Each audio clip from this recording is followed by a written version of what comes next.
삼국유사와 AI 상상력 세 번째 이야기입니다.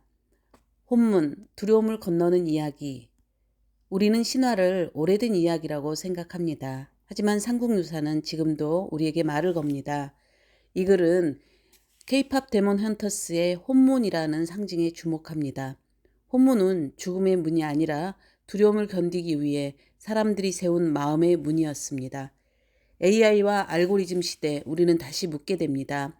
지금 우리는 어떤 문을 세우고 누구와 함께 그 문을 건너고 있는지요. 삼국유사 신화가 가지는 상징의 힘. 브런치를 시작하고 나는 이 글을 과연 누가 읽을까 하는 생각에 글을 쓰면서도 소통한다는 생각을 전혀 하지 못했다. 그런데 어느 날 메일 한 통을 받게 되었다. 캐대언 속 여성 신화로 특강을 요청해 온 것이다. 너무 신기하기도 하고 감사하기도 해서 나는 기꺼이 수락했다. 그리고 온라인 강연으로 많은 분들을 만났다. 어느 날 밤 작은 화면에 모인 많은 연구자들은 혼문에 대해 열띤 토론을 펼쳤다. 캐대언 속 혼문은 원래 있는 말일까? 그렇다면 무슨 의미일까? 구글에서 찾아보면 캐대언의 혼문은 K-팝 그룹이 악령의 침입을 막기 위해 음악과 감정으로 만들어내는 영적 보호막을 의미한다고 정의하고 있다. 많은 이야기가 오갔지만 우리는 혼문을 다시 생각해 보게 된 시간이었다. 나는 캐대언 강연에서 논쟁했던 혼문이라는 단어가 자꾸 마음에 걸린다. 단순히 영혼의 문이라는 뜻을 넘어 인간이 두려움을 견디기 위해 세우는 상징적 방파제, 그리고 서로에게 건네는 보이지 않은 다리가 아닐까 하는 질문이 들기 때문이다. 어떤 학생의 글이 생각이 난다. 추석 과제로 나는 캐대언의 브런치 글 몇 개를 보고 자신이 느끼는 캐대언 감상을 작성하라고 했다. 내가 쓴 황룡사 국춘 목탑과 혼문을 연결하는 것이 매우 불편한 학생이 있었다. 그런데 그 학생은 결국 공감하게 되었다는 글을 썼다. 학생들과 함께 혼문의 정의를 성찰하며 나는 자연스럽게 한국 신화와 역사 속에서 반복적으로 등장하는 거대한 문의 상징들을 떠올리게 되었다. 그 중에서도 성덕요왕의 황룡사 구축 목답과 문무대왕의 대왕암이다. 두 유적은 서로 다른 얼굴을 하고 있지만 결국 하나의 문으로 이어져 있는 것 같다. 선덕여왕의 황룡사 구축목탑은 80m에 이르는 상징적 거대한 울림이었다. 나라가 외적의 침입으로 흔들릴 때 선덕여왕은 무기를 들지 않았다. 대신 사람들의 마음과 믿음을 모으는 장치, 즉 정신적 방패를 세운 것이다.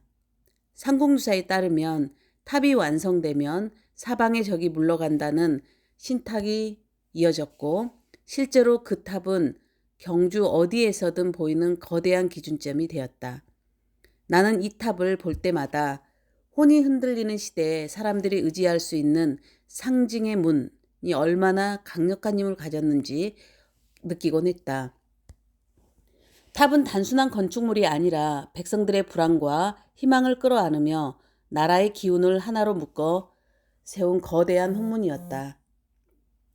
하지만 혼문의 이야기는 여기서 끝나지 않는다.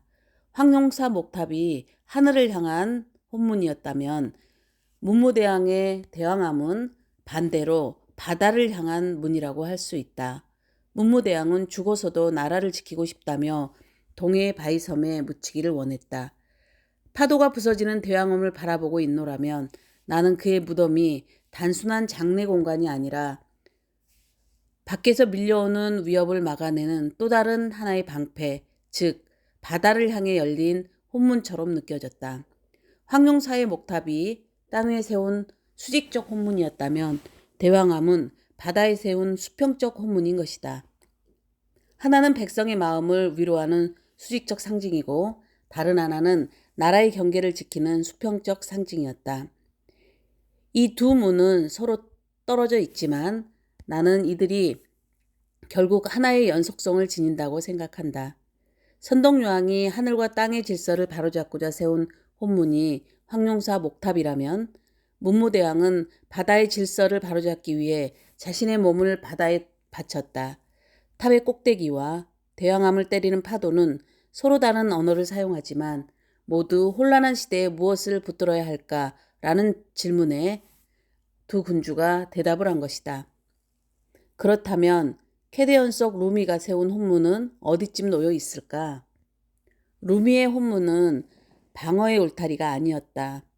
오히려 자신의 상처를 인정하고 그 불안함을 빛으로 바꾸어내며 타인의 두려움까지 함께 품어내는 문이었다. 그 점에서 루미의 혼문은 황룡사 목탑의 집단적 울림과 대왕암의 헌신적 상징성을 이어받아 오늘의 언어로 다시 태어났다고 느껴진다. 황룡사 목탑이 백성의 마음을 하나로 모아냈다면 캐대언의 루미의 혼문은 서로 다른 존재의 불안과 상처를 하나의 공명으로 묶고 있는 것이다.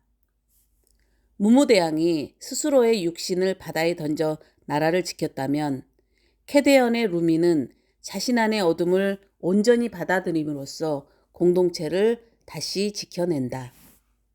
결국 혼문은 외부의 적을 맞는 방패에서 마음의 균열을 치유하는 문으로 진화하고 있는 셈이다. 나는 이 변화 속에서 신화가 가진 상징의 힘을 다시 보았다. 상징은 시대의 언어로 끊임없이 재해석되며 그 힘은 단순한 기원의 유물이 아니라 오늘을 지탱하는 정서적 기반이 되고 있다. 혼문은 바로 그 증거이다. 고대에는 탑과 무덤이었고 캐대언 속 세계에서는 빛의 장벽이었으며 오늘 우리가 세우는 혼문은 아마도 불안한 시대 속에서 서로에게 건네는 위로와 공감의 공간일 것이다. 캐대언 강의를 하고 나는 혼문에 대해서 또 생각한다. 오늘날 우리가 지켜야 할 또는 지어야 할 혼문은 어떤 것일까? 황룡사 목탑처럼 높을 필요도 없고 대왕암처럼 거친 바다를 향해 서 있을 필요도 없을 것이다. 그것은 어쩌면 내가 두려움을 마주할 수 있도록 해주는 작은 믿음, 타인의 상처를 받아들이는 사소한 연대, 그리고 나 자신을 부정하지 않고 직면할 수 있게 하는 용기일지도 모르겠다.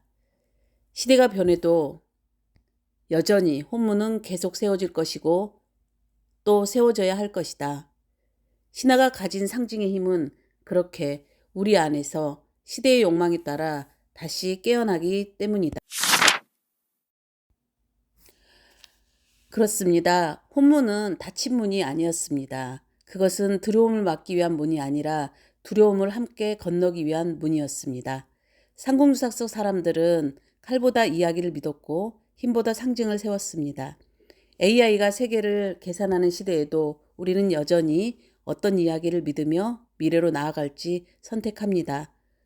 어쩌면 AI 시대의 상상력이란 새로운 답을 만드는 일이 아니라 다시 한번 함께 건널 문을 묻는 일일지도 모르겠습니다. 상공유사는 그 질문을 아직 우리에게 남겨두고 있습니다.